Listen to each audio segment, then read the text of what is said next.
নমস্কার। এই মুহূর্তে আবহাওয়া নিয়ে সবথেকে বড় আপডেট, কোথায় কোথায় চলবে তাণ্ডব, বিস্তারিত জানিয়ে দেব আজকের এই ভিডিওটির মাধ্যমে। তো ভিডিওটি ভালো লাগলে অবশ্যই একটি লাইক করবেন এবং চ্যানেলে নতুন হয়ে থাকলে চ্যানেলটিকেও সাবস্ক্রাইব করবেন। সকাল থেকে দুপুর পর্যন্ত কাঠ ফাটা চড়া রোদ, বিকেলের পর প্রতিদিন বৃষ্টি, সঙ্গে দমকা ঝোড়ো হাওয়া, কালবৈশাখীর পরিস্থিতি, শিলাবৃষ্টির পূর্বাভাস।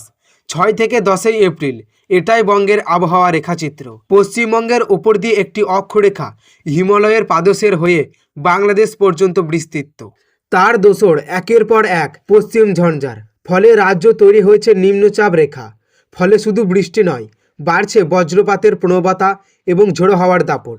এর মধ্যেই পরশু 11 এপ্রিল আরও একটি পশ্চিম ঝঞ্ঝার নতুন করে সাব হিমালয়ান রেঞ্জকে প্রভাবিত করতে পারে।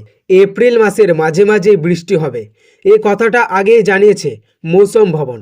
এপ্রিলের তাপ প্রভাবে চোখ রাঙানি তেমনভাবে থাকবে না বলেও আগাম পূর্বাভাস ছিল। তবে 2013 সালের পর সেইভাবে এপ্রিল মাসের ঝড় বৃষ্টির নিত্য নৈতিক দাপট দেখা যায়নি। 13 বছর পর কি আবার বৃষ্টির প্রভাবিত এপ্রিল পেল বাংলা, যার জেরে 23 এপ্রিলের প্রথম দাপড়া ভোট মোটের ওপর সহায়ক আবহাওয়ার মধ্যে হতে চলেছে বলে পূর্বাভাস। 29 এপ্রিল দ্বিতীয় দফার আগেই ট্রাপ বা উচ্চ ঘূর্ণাবর্ত তৈরি হয়েছে নতুন করে। প্রভাব বিস্তারিত কিনা সেটা নিয়ে এখনও কোনো নির্দিষ্ট পূর্বাভাস নেই। বৃষ্টি আসবে হঠাৎ করে, উত্তরের পার্বত্য জেলা দিয়ে সকাল বা দুপুরের পর বৃষ্টি শুরু হবে। এরপর পশ্চিমাঞ্চলের জেলায় হঠাৎ আকাশ ঘন কালো মেঘে ঢাকবে। তারপর এই প্রভাব বাড়বে গাঙ্গেয় দক্ষিণবঙ্গে, শেষে বৃষ্টি পাবে উপকূলের জেলা। এই প্যাটার্নে গত 4 দিন বৃষ্টি এবং ঝড় হচ্ছে, আজও তার ব্যতিক্রম হবে না।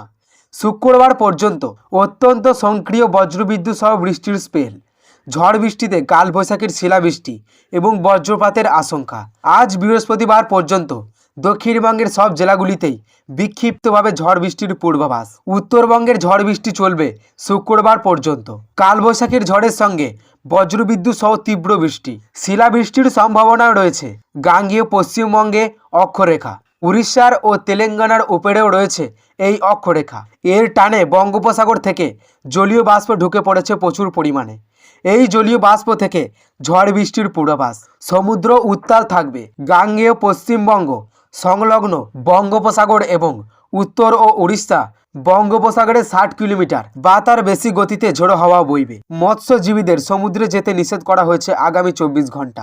দক্ষিণবঙ্গে আজ বৃহস্পতিবার ও কাল শুক্রবার বিভিন্ন জেলায় বিক্ষিপ্তভাবে ঝড় বৃষ্টির সম্ভাবনা থাকবে। 30 থেকে 40 কিলোমিটার গতিতে ঝড় ও বজ্রবিদ্যুৎ সহ বৃষ্টির সম্ভাবনা থাকবে মেদিনীপুর ও উত্তর দক্ষিণ 24 পরগনা জেলাতে।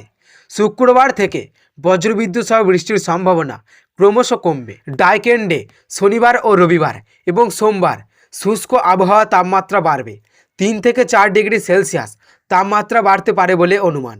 দক্ষিণবঙ্গের ভারী বৃষ্টির সতর্কতা, আলিপুর এবং জলপাইগুড়ি জেলাতে বৃষ্টি হতে পারে 110 কিলোমিটার পর্যন্ত। কালবৈশাখীর সম্ভাবনা 5টি জেলায়, সম্ভাবনা বেশি থাকবে মালদা এবং উত্তর ও দক্ষিণ দিনাজপুর, দার্জিলিং ও জলপাইগুড়ি জেলায়। ঝড়ের গতিবেগ থাকবে ঘন্টায় 50 থেকে 60 কিলোমিটার, সর্বোচ্চ 70 কিলোমিটার প্রতি ঘন্টায় হতে পারে। দার্জিলিং, জলপাইগুড়ি, কোচবিহার জেলাতে হতে পারে শিলাবৃষ্টি এবং বজ্রপাত। বাকি জেলাতে 40 থেকে 50 কিলোমিটার গতিবেগে ঝোড়ো হাওয়াও বইতে পারে। ঝোড়ো হাওয়ার সঙ্গে বজ্রবিদ্যুৎ সহ বৃষ্টি। আগামীকাল শুক্রবার শুধুমাত্র উপরের দিকে 5 জেলাতেই ঝড় বৃষ্টির সম্ভাবনা, সঙ্গে 30 থেকে 40 কিলোমিটার গতিবেগে ঝোড়ো হাওয়া। উইকেন্ডে শুষ্ক আবহাওয়ার সম্ভাবনা, তাপমাত্রা সামান্য বাড়বে। কলকাতায় মূলত মেঘলা আকাশ, আজ বিকেল পর্যন্ত বিক্ষিপ্তভাবে ঝড় বৃষ্টি সহ বৃষ্টির সম্ভাবনা। কাল শুক্রবার থেকে রবিবারের তাপমাত্রা বাড়তে পারে 3 থেকে 4 ডিগ্রি সেলসিয়াস। উইকেন্ডে শুষ্ক আবহাওয়া, সঙ্গে গরম। তো সুপ্রিয় দর্শক, এই ছিল আজকের আবহাওয়া খবর। ভালো লাগলে লাইক করবেন এবং চ্যানেলে নতুন হয়ে থাকলে চ্যানেলটিকেও সাবস্ক্রাইব করবেন।